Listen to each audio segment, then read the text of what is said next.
Hey, Auntie, there's someone on the second floor balcony. My spine chilled at my 5-year-old niece's words. This was my son and daughter-in-law's newly built house. When I toured the house, I didn't see any figures like that. Outside had grown completely dark, but my son hadn't returned from work yet. There should only be 3 of us in this house: me, my niece, and my daughter-in-law. Then, my daughter-in-law started trembling uncontrollably. I felt a shiver too, but she wasn't afraid of seeing someone. Is there someone on the balcony? I wondered. Just then, my niece said, Auntie, it's getting dark outside. Let's invite the balcony person inside. And my daughter-in-law panicked. What are you talking about?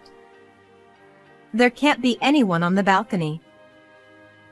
In the next moment, my niece slipped past my attempted grasp and sprinted up the stairs. My name is Linda, and I'm 58 years old.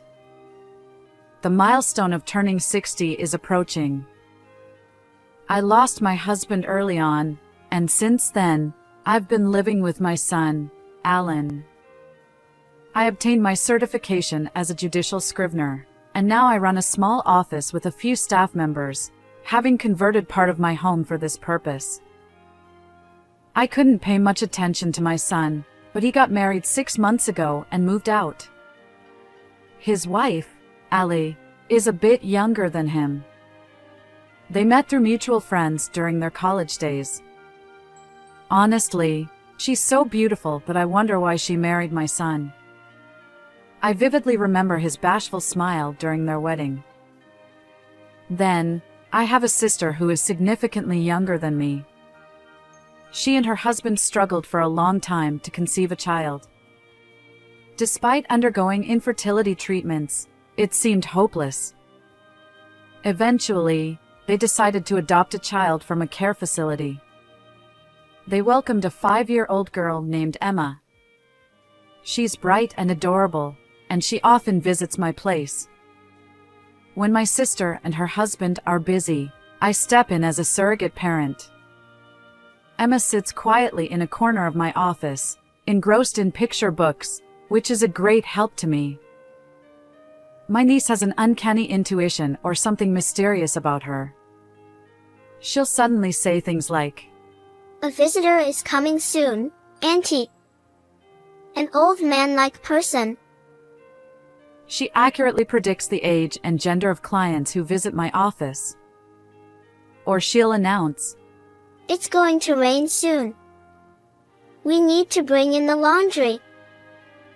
Once, while playing in the living room, she made such a statement, and right after that, heavy rain poured down. It's happened multiple times. Emma, how do you know these things? I asked her. She replied, Well, it's like I can see them. I don't know why. Apparently, she experiences sudden mental images or visions. Sometimes, she'll mention seeing an unknown man standing in a corner of the room and ask, Who is that person? Occasionally, she even says eerie things. Who could it be? I often laugh it off and say, Maybe God is watching over Emma? One day, my son contacted me to visit their newly completed house. I would have preferred a leisurely visit in daylight, but due to our conflicting schedules, I ended up visiting on a weekday evening. I was supposed to watch over my niece until my sister picked her up. However, my sister called unexpectedly. Sorry to bother you, but work came up suddenly, and Emma's pickup might be delayed. I turned to my niece and said, Hey, Emma. Mom will be late. How about going with me to see the new house? Emma's eyes sparkled. What? A new house? Yes, yes. I want to go. It's my son's house. They just built it. I explained. Your son? Emma asked. Yes, my grown-up child. I replied. Even though he's an adult, he's still a child. Interesting. Is he a carpenter, building the house? No, the carpenters built it. He asked them to. I clarified. Chatting with a young child like this was delightful. As I approached my 60s, it felt like talking to a grandchild. I hoped my son would have children soon. I longed to see my own grandchild's face. With these thoughts, I held Emma's hand and headed to my son's house. I pressed the intercom button. From inside, I heard a flurry of noise, and then my daughter-in-law's voice came through the speaker. Hello? Who is it? I replied, Oh, it's Linda. I've come to see the house. Alan mentioned it. Is he still at work? She hesitated, sounding flustered. Yes, he is. Could you come back later? The place is still a bit messy. I persisted. Well, you see, my little niece is with me. Could we take a quick look inside? If he doesn't return during that time, we'll leave. Reluctantly, she opened the door. We just moved in, so it's quite messy. Please try not to go into unnecessary areas. After emphasizing this, she invited me into the living room. Who's this? I introduced my niece. This is my sister's child, Emma. Hello. Emma greeted, smiling. My daughter-in-law raised an eyebrow.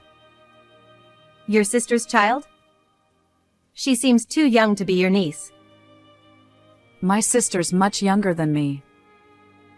I replied hesitantly. But from my husband's perspective, she's like a cousin, right? I hadn't heard anything about this. My daughter-in-law persisted. Emma innocently smiled at my daughter-in-law. I have a new mommy and daddy. Very happy. Observing this, my daughter-in-law gave a glance that seemed to say, Ah, I see. Then she blurted out, Was she an abandoned child? Or perhaps a victim of abuse? Either way, not a promising start in life, huh? It's amazing she'd willingly adopt a child like that. Personally, I'd never do it. I wouldn't want her anywhere near this house. No way. She delivered these words with an air of distaste.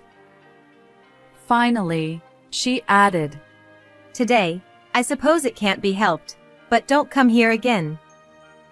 Oh, and since it's a new house, please refrain from touching or dirtying anything.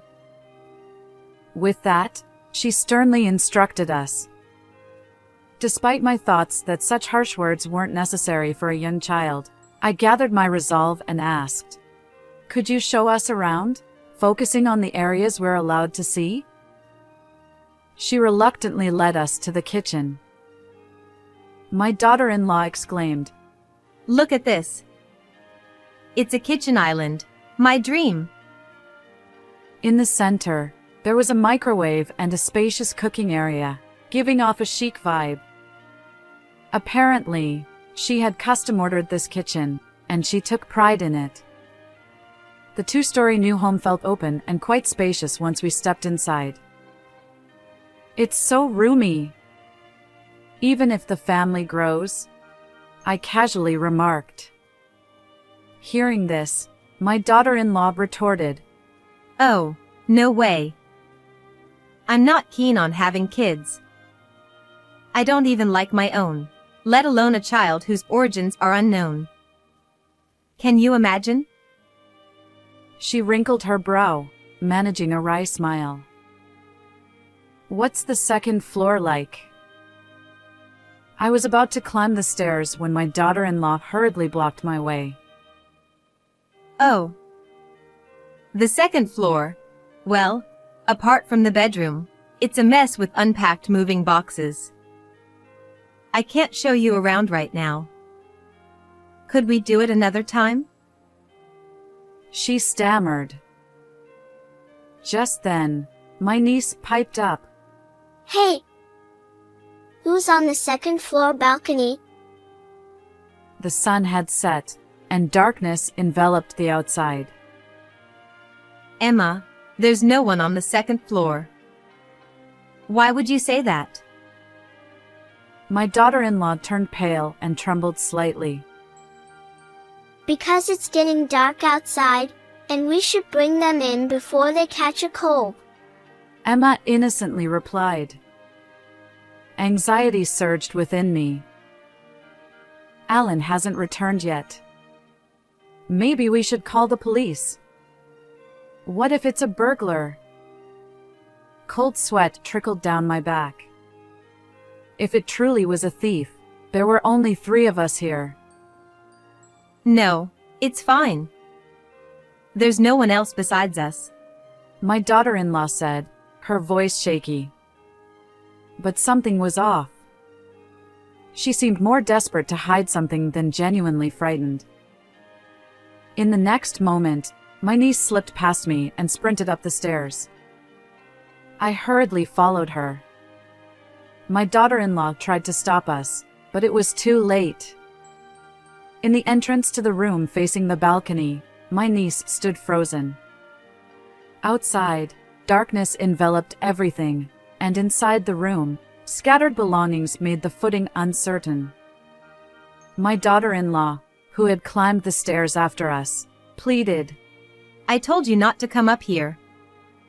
There's nothing, so just go back down. Meanwhile, my niece managed to find the light switch, illuminating the area. She pointed to the corner of the balcony. Indeed, there was a figure huddled there. I instinctively grabbed a nearby golf club and cautiously approached the balcony. Who's there? I called out through the large window leading to the balcony. The huddled figure raised its face. A young man was there. He appeared to be in his 20s, a living human rather than a ghost. Who are you? Why are you here? I asked, but the man remained silent, glaring at me. Turning to my daughter-in-law, I inquired, Hey, Ali, who is this person? Why is he here? She replied frantically, I don't know. How could I possibly know? Oh, he's probably a thief. Let's call the police. It was strange. Just moments ago, she had dismissed the need for police. The word police seemed to trigger something in the man on the balcony. He was shouting in distress. The window was locked from the inside, preventing him from entering. Desperate, he pounded on the glass as if trying to break it. Suddenly, my son appeared behind me, his voice raised. He confronted the man outside on the balcony, pounding on the window glass. Who are you? How did you get there? We've already reported you to the police. Behave. My son demanded. At that moment, the man attempted to jump from the balcony. My son shouted, Danger! He unlocked the window and subdued the man. Despite the man's struggles, my son easily held him down. The slender man couldn't escape from my son's powerful grip. Let go. The man protested, but he was trapped. There's no foothold, nowhere you could have climbed from. My son pressed, questioning the intruder. The man retorted, I didn't climb. That woman inside let me in. She told me to hide on the second floor. But that wasn't enough. She even locked the door. The man continued to struggle and shout. My son tightened his grip, questioning the man. Are you talking about my wife? The man retorted, Your wife? Seriously? He continued, Then whose house is this? ignoring the man's hostility. My son's anger flared. This is my house. We just moved in recently. Who are you, and what's your connection to my wife? My daughter-in-law denied any knowledge of the man. I don't know him. I never let anyone in. Could he have broken in? The man persisted. What? That's not what you said. Weren't you married? You invited me to visit your new house. So why is this happening? Why am I caught up in this mess? The man continued to shout angrily, glaring at my daughter-in-law. As the police arrived, the man was taken away. He shouted, Wait. Listen. I was invited by that woman. I'm not trespassing. It's the truth. Despite his protests, he was pushed into the patrol car. Long after the strange man was taken away by the police, my daughter-in-law muttered, There are some really odd people out there. We need to be careful. Her expression seemed oddly relieved, as if it were someone else's problem. My son confronted her. Don't you know anything about that guy? Is it true? She retorted, Why are you asking me? Obviously, I don't know him. My son pulled out a photo from his suit pocket and thrust it in front of her. Then what's this? The photo left my daughter-in-law speechless. It depicted the man from earlier, standing next to her. You claim not to know him, but this says otherwise. My son snapped. Suddenly, my daughter-in-law burst into laughter. Caught, huh? I thought my plan would work. You did your research well, didn't you? She chuckled, seemingly impressed. My son couldn't hide his frustration. The bank balance kept dwindling, and no matter how much I gave you, you claimed there was never enough money. So, I decided to investigate. The man on the balcony turned out to be a bartender from the bar my daughter-in-law frequented. Apparently, they had been secretly meeting behind my son's back. My son's anger flared. You pretended to live lavishly, luring in young men. And you're single, so why the lies? What's the problem? In response, my daughter-in-law laughed mockingly. Problem? Everything except money. Did you really think a guy like you, an overweight 30-something, could keep someone like me? Please. I prefer handsome young men. I wouldn't be with you without the cash. She chuckled, unapologetic. After taking a deep breath, my son blurted out, Fine, I get it. Can you leave? We're through, and I want a divorce. I even have a private investigator's report. I can't be with you anymore. I don't want to. I never thought you'd be like this. My daughter-in-law retorted, Leave? This is my house too. No way. I finally got the life I wanted. My son, frustrated, responded, Do whatever you want. I'm leaving today. Mom, I hate to ask, but could I stay at your place tonight? As his mother, I had no reason to refuse. Mom, I'm sorry, but I'm selling this house. Despite it being newly completed, I can't live in a house built to her taste. The land and building are in my name, and I'm the one who took out the loan. Could you handle the paperwork? Although he might have intended to intimidate his wife, I was equally surprised by his words.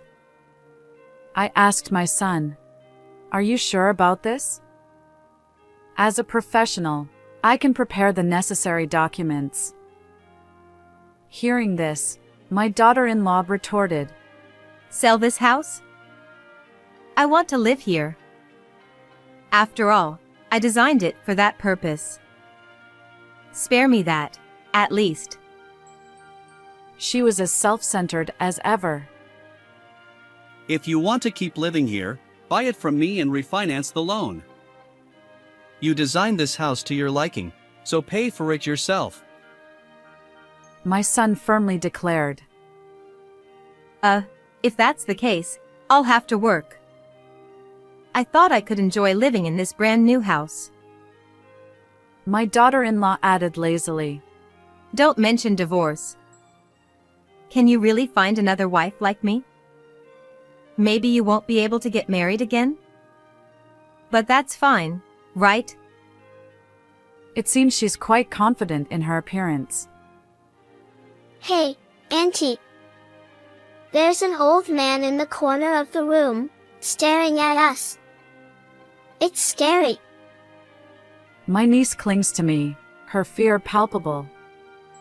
It wasn't because of the argument between adults. There seemed to be something more to it.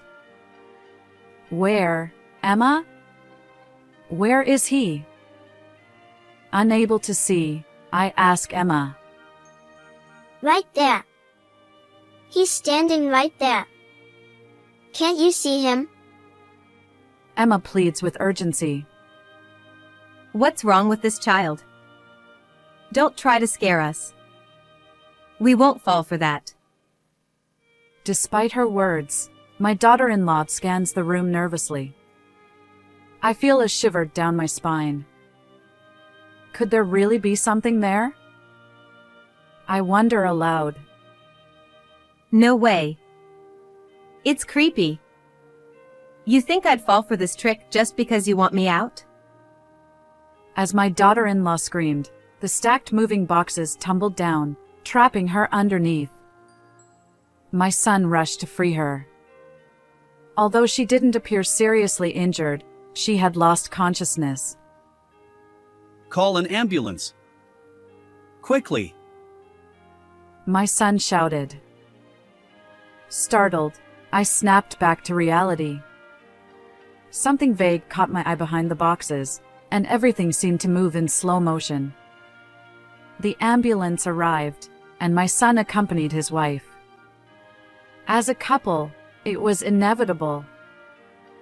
My niece clung to me, frightened. Auntie, is that person okay? The man knocked over the boxes. He looked really angry and scary. Emma, where is he? Can you still see him? I asked, but Emma shook her head. No, he's gone somewhere. Where could he have disappeared to? I pondered. Who knows? Maybe he's punishing that wicked woman for us. A strange thought crossed my mind. Perhaps the shadow was my late husband, angered by the parasitic behavior of my daughter-in-law, seeking retribution on our behalf. It's getting late. Maybe we should head home? Mom might be worried, I suggested, holding my niece's hand. We left the now empty house. As we walked away, I felt as though someone on the balcony was waving goodbye. But when I looked back, there was no one there. After being rushed to the hospital, my daughter-in-law remained unconscious for 3 days, plagued by nightmares. Despite thorough examinations that revealed no abnormalities, the doctors were baffled. When she finally regained consciousness, she expressed fear and a desire for a swift divorce, adamant about not returning to that house.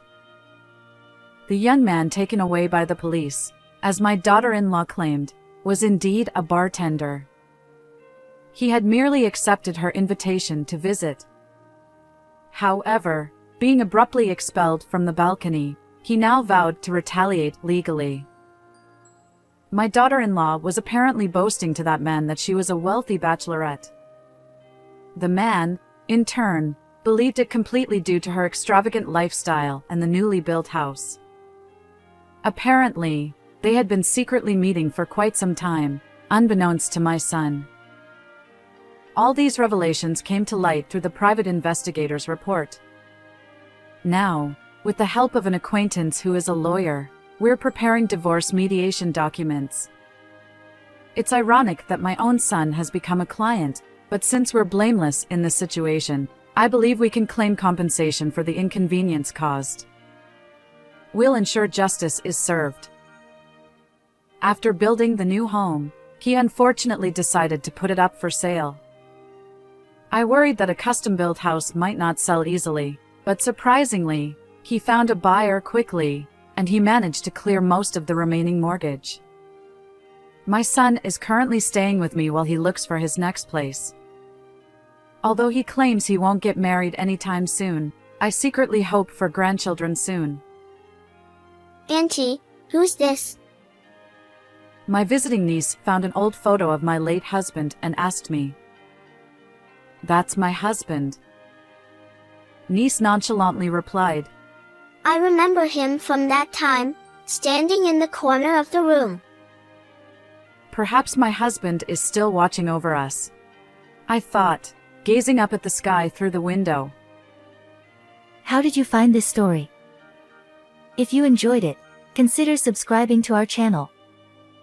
Until next time.